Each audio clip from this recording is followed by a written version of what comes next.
144 hertz curved AMOLED display, MediaTek Dimensity 7300 ultimate processor আর 5500 milliampere hour battery. Infinix Note 50S কি এই price সেগমেন্টের সেরা ফোন? চলুন দেখে নেওয়া যাক। ইনফিনিক্স নোট 50S এমন একটি ফোন যেখানে স্টাইলিশ ডিজাইন, শক্তিশালী পারফরম্যান্স আর দারুণ ডিসপ্লে সবকিছুই একসাথে পাওয়া যায়। সামনে রয়েছে 6.78 ইঞ্চির curved AMOLED display, 144 hertz refresh rate এবং 1300 নিটস পর্যন্ত পিক ব্রাইটনেস। ফলে ভিডিও দেখা কিংবা সোশ্যাল মিডিয়া স্ক্রোলিং সবকিছুই দারুণ স্মুথ এবং প্রাণবন্ত লাগে। পারফরম্যান্সের জন্য রয়েছে MediaTek Dimensity 7300 ultimate processor. PUBG mobile কিংবা হেভি মাল্টিটাস্কিং সবকিছুই সহজেই হ্যান্ডেল করতে পারে এই ফোন।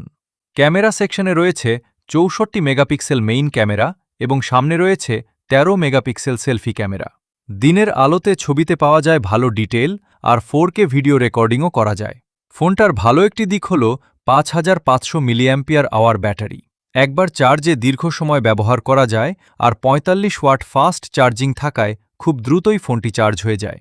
যদি আপনি দারুণ কার্ভড অ্যামোলেড ডিসপ্লে, শক্তিশালী পারফরম্যান্স, ভালো ক্যামেরা আর বড় ব্যাটারি চান, তাহলে ইনফিনিক্স নোট 50S এই প্রাইস সেগমেন্টে হতে পারে একটি দারুণ স্মার্টফোন। আপনার কাছে ইনফিনিক্স নোট 50S কেমন লেগেছে কমেন্টে জানান। আর আপনি কি ফোন ব্যবহার করেন কমেন্টে লিখে দিন।